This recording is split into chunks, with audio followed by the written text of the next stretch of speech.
সুন্দর। তাহলে আচ্ছা ঠিক আছে, তাহলে আপনি অর্ডার দিয়ে দেন। আমাকে কথা বললেন স্যার আপনি বলুন, আপনি করে ফেলেন। এবার আপনি করে ফেলবেন।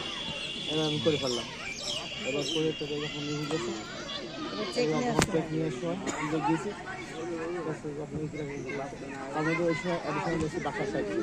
উনি আমার মিটিংয়ে যাচ্ছে, উনি যাচ্ছেন না, আচ্ছা, উনিও জানে বিষয়টা, কিন্তু উনি আর কোনো কথা কোনো বলবেন না। কথা বলতে পারছেন না, চুপ। তাহলে এটা কোনো আমি কথা হলো? আমি আর সারা দিন সেখানে পুলিশ রিক্রুটমেন্ট হচ্ছে, বাড়ির মাঠে কাজ হচ্ছে, উনি এরকম প্যান্ডেলের নিচে বলছে।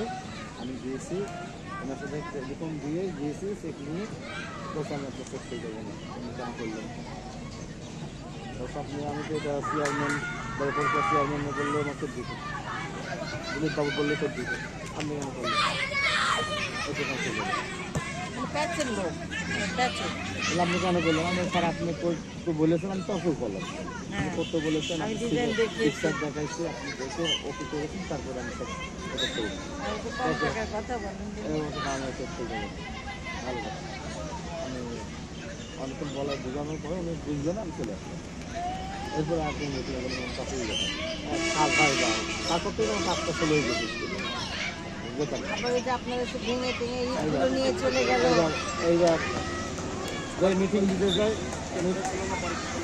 শুনবেন তো, যেই ওনার মিটিং করবে বলছে যে আপনার এই বিল্ডিং আগে সরাবেন, তারপরে আপনার সাথে মিটিং হবে, তার আগে মিটিং কোন হবে। বিল্ডিং? পুরাতন বিল্ডিং।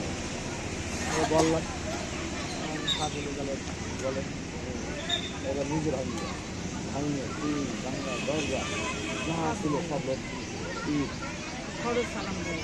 আর সেখান থেকে স্লিপ থেকে আমার 42,000 টাকা নিয়ে নিতাম। 42,000 ঠিক আছে। এবার কত গরিব চিন্তা করেন।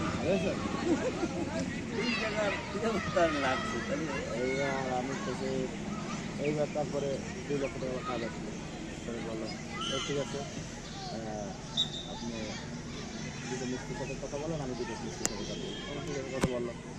শিমুল ভাই বললাম, আমি এবার একটা নিয়ে আসলে শিমুল ভাই রেট দিল হচ্ছে কত টাকা জন্য 100, গ্রিলের, আপনার গ্রিলের জন্য। হ্যাঁ 110 টাকা না কত টাকা। এবার ওরা যে মিস্ত্রি আছে তার হচ্ছে 160 টাকা না 80 টাকা। কিন্তু ওনাকে দিয়ে করাতে হবে। হ্যাঁ 60 টাকা না 80 টাকা, আমার 10 টাকা। এবার ওর গুগলের দায়িত্ব ছিল সবই বলে বললাম স্যার এই বলে ঠিক আছে, তাহলে শিমুল সাহেবের দোকান হয়ে গিয়েছে অনেক ডিপার্টমেন্ট 60 টাকা। হ্যাঁ এবার আমি বললাম ঠিক আছে, আপনার যেভাবে বয়স তার জন্য কোনো রকম ত্রুটি না হয় কাজ। এবার কাজ করলাম কইরে, এবার কাজটা হয়ে গিয়েছে।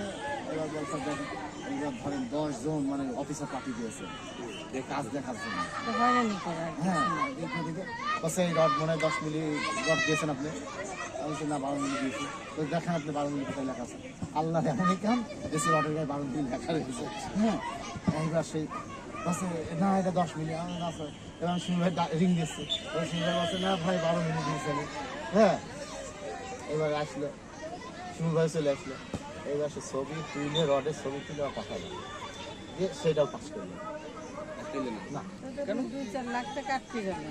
ওই সেই 2 লাখ আটকাইলো, স্লিপ আটকাইলো, সব আমার ইউ আটকাইলো, আপনার প্লেইং এক্সেরও আটকে গেল। আমি শালা কি এক যন্ত্রণা বললাম তো, কাজ করে আসে। এত গরিব যে সব এবার টাকা নেওয়া লাগবে। এবার যাই হোক উনি বিদায় অনুষ্ঠান ওনার বদলি হয়ে গেল। আমি আমার শালা সেই কতগুলো রেগুলেশন, তারপরে আপনি এই যে টাকা, এই চেক, সই না করতাম আমি তো একটা বিপদে পড়বো। হ্যাঁ আবার ওই পরের টাকা দিন এসে আপনার ওগুলো সই 44 করবে। দিন হলো। আচ্ছা ঠিক আছে, মিটিং বিদায় অনুষ্ঠান দিলাম। আমি তাহলে ঘরে গেলাম, হ্যাঁ আমরা স্টাফ মিটিং করলাম যে একটা ভালো দিয়ে চাদর টাদর আমি কাছে দিয়ে দাম দিয়ে বললেন না আমার এটা পছন্দ করে না, আপনি একটা কাজ করেন টেস্ট টেস্ট দিয়ে আমরা 3,000 টাকা একটা টেস্ট কিনি, ঠিক আছে। দিনের বিদায় অনুষ্ঠানে চলে এসেছি, আমার কাছে ওটা আমার বাড়িতে পড়ে থাকবে, এটা দিয়েছি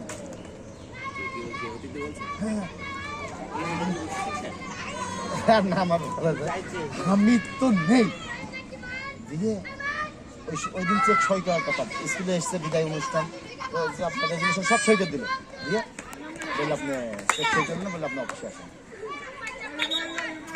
আমি কিছু না, আমি গেলাম আমার অফিসে এবার সেখানে করে জিজ্ঞাসা চিহ্ন দিয়ে বললো পরবর্তী আজকে সেই কথা বললো ঠিক আছে চলে আমি একটা কথা বললাম না চলে আসলাম